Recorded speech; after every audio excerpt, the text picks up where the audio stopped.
Alright, well, welcome to the unboxing of the FS7, the hopefully soon to be legendary FS7.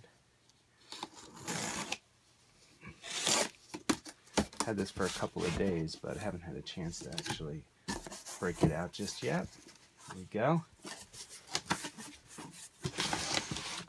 Looks like Sony is not changing it up much over the years, just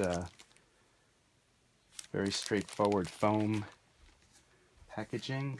Well, designed foam packaging, but nevertheless not really a presentation style boxing it up. We've got it looks like owner's manuals. The remote control is still part of the action. Looks like we have some kind of flash adapter and a box with, I'm not sure what's in the box. We'll set that aside.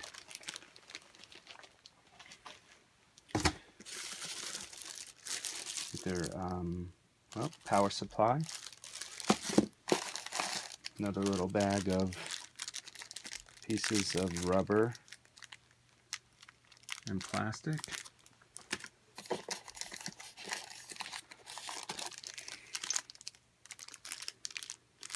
Metal adapter of some sort.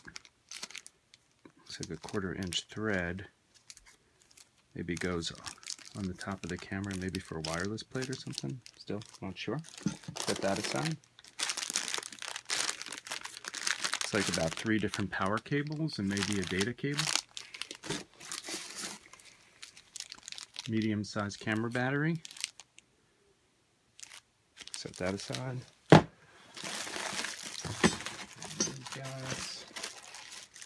Over here, looks like maybe an eyepiece. Nope. This is all just part of the top here. Remove that.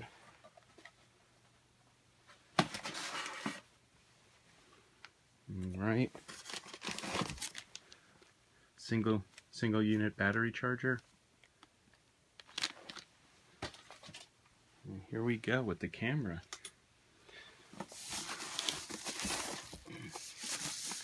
The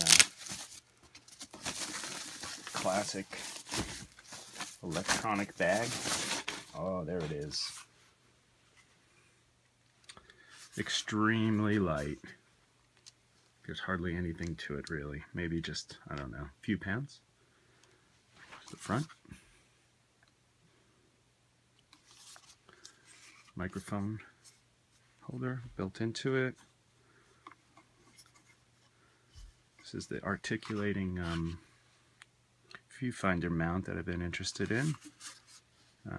ND filters. Operator side of the camera. A couple of wheels, a couple of preset type function buttons. Here's the, how well you can see that, but the XQD card slots, and then there's a utility SD card slot in there as well as a mini USB connector. Recessed levels, knobs for the sound, manual auto, another couple of wheels here, menu button, presets for color temperature as well as your gain switch. Then the classic full auto, which is probably never going to get pressed. Nice detail is this record button. I don't know if you can tell, it's sort of a titanium color, kind of a metal. It kind of sets itself apart from the rest of the camera. Looks like right there's a headphone jack, which is pointed backwards, which is a nice detail. You got your hex screws to keep the handle in place. Again, this is not much different from a bunch of different cameras that have been out by Sony for the longest time. You got your record button, your hold button, and your zoom in and out. Another 1/4 inch, but just 1/4 inch hole on the top. The bottom is interesting. Of course, you got your 3/8 and your 1/4 inch, and then you're set. But you have a rubber, just a small little hard rubber pad here at the bottom. There's your battery. Cavity, it's really deep. It's like whatever that is, a few inches. Okay, the back. 2 SDIs and HDMI. Little remote guy down there. Again, hardly ever use that. Got a little viewfinder, special viewfinder connector. Gonna have to figure out what that's all about. There you have your mic, XLR inputs. Switch between line mic and powered mic. And there's another feature that is very happy to have, is a rosette connector. There's your fan output, and then of course XLR. Why they insist on having something like this kind of surprises me at this point. Obviously those can be either cut off or just pulled out. There's no need for that.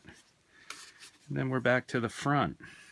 Sony E-mount, one button in the front, white balance, less confusing than the F3, having a couple of different buttons out front. And let's see, that's about it for the camera. Now let's break out the viewfinder. Viewfinder, wrapped in plastic. Get nice and, keep it dust free. Well, it's a voyage from Japan, I would assume, to the States. So another reason why I wanted this camera was this viewfinder setup seemed to be pretty good. You've got your LCD, which is supposed to be pretty sharp and easy to work with. Get your zebra buttons, peaking, contrast, and then you can flip it manually, I guess, to mirror. There, little connector to throw the loop on. Here's a loop. It's very familiar looking for anyone who I think has had a Sony camera in the last few years, especially the 700.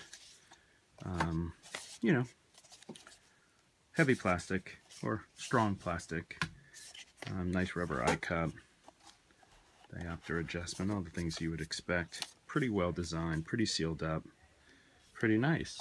Well, I'll continue this, even though this is getting very long. I'll throw this on the camera.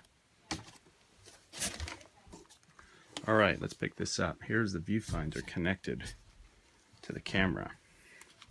Cable. Sorry, this is seemingly very dark. It's got a nice little weather seal. Only go in one way, I guess. Here we go. I'm imagining the camera battery needs to be charged, so we're not going to get much more than this. So there you go. Not a bad looking setup. Looks like it'll fit on the shoulder reasonably well. Maybe with a little back weight here somehow. Not sure exactly how to do that, because the camera battery obviously is going to be in here somewhere, buried. It's not going to really put any weight back here for you to balance a lens, but we'll figure that out. Should be fairly straightforward. But this is kind of nice.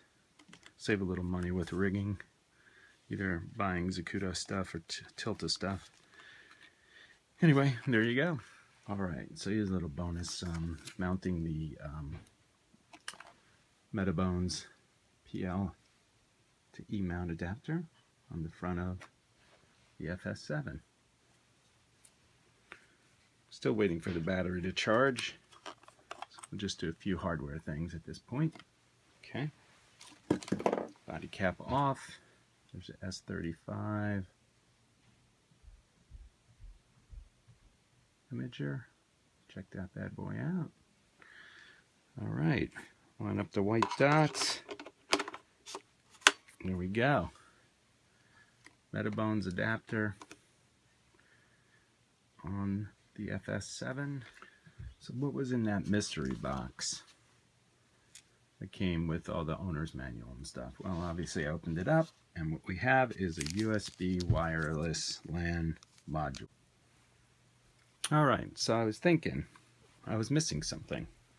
So I had pulled this top part off, put it aside, realized that the handle wasn't missing, just was sort of squirreled away. There's a handle.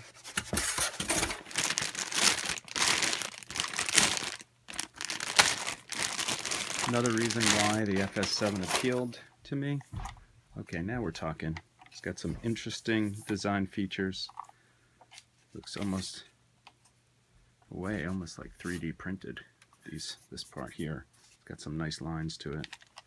Excellent grip. I would say it's a little tight for my hand. You need to be a little bit bigger to be a little bit more comfortable just off the top. Of course, we know all about this guy. Rosettes, some cable snugs here. I'm not sure exactly how you adjust this. Looks like these screws here make a little bit more sense if these were self-tightening, a little knobby instead of flathead. Got a release button.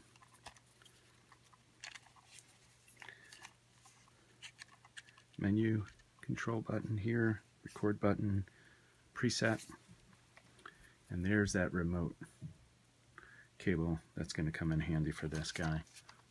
And I will attach this to the camera and see what we got. Alright, longest unboxing video on the planet, but there you go. Hand grip attached to the camera, PL adapter in place, viewfinder on. There you go. Sort of a semi-fully constructed FS7.